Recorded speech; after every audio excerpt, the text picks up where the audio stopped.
Hi friends, welcome to home kitchen. ఈరోజు నేను మీకు నెల్లూరు స్టైల్ చేపల పులుసు ఎలా చేయాలో చూపించబోతున్నాను.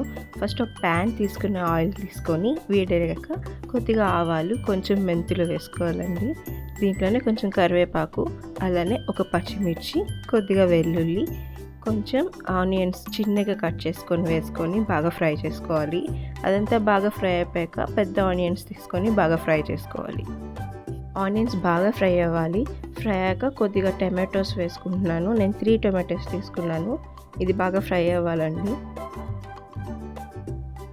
ఇప్పుడు దీంట్లో నేను కొద్దిగా కల్లుప్పు వేసుకుంటున్నాను. మీరు సాల్ట్ చూసి వేసుకోండి. కొంచెం పసుపు తీసుకుంటున్నాను. అలానే కారం తీసుకుంటున్నాను. కారం కూడా మీ కారం తగినట్టు తీసుకోండి. స్పైస్ ఎక్కువ కావాలంటే కొద్దిగా కారం ఎక్కువ వేసుకోండి. కొంచెం ధనియాల పొడి కూడా తీసుకున్నాను. ఒక 2 స్పూన్స్ తీసుకుంటున్నాను.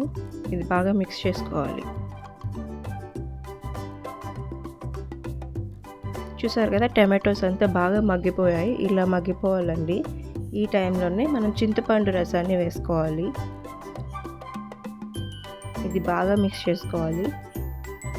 ఇది బాగా ఉడకాలండి. మనం మూత పెట్టేసుకుందాం. కొంచెం సేపు తర్వాత ఇలా ఉడికిపోతుంది, బాగా తెల్లాలి బాగా. ఈ టైంలోనే నేను ఒక పౌడర్ వేసుకుంటున్నాను.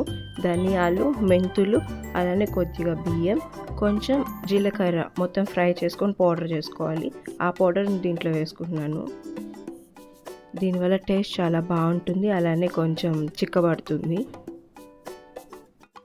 పులుసు బాగా ఉడికాక మనం ఫిష్ వేసుకోవాలి. నేను కొరమేన్ ఫిష్ తీసుకుంటున్నానండి. ఇదంతా పులుసులో బాగా మునిగేలా మనం వేసుకోవాలి. ఇప్పుడే మీరు ఉప్పు, కారం అంతా చెక్ చేసుకొని దీంట్లో సెట్ చేసుకోండి. దీంట్లో మనం గరిట పెట్టకూడదండి, పెడితే ముక్క విరిగిపోతుంది.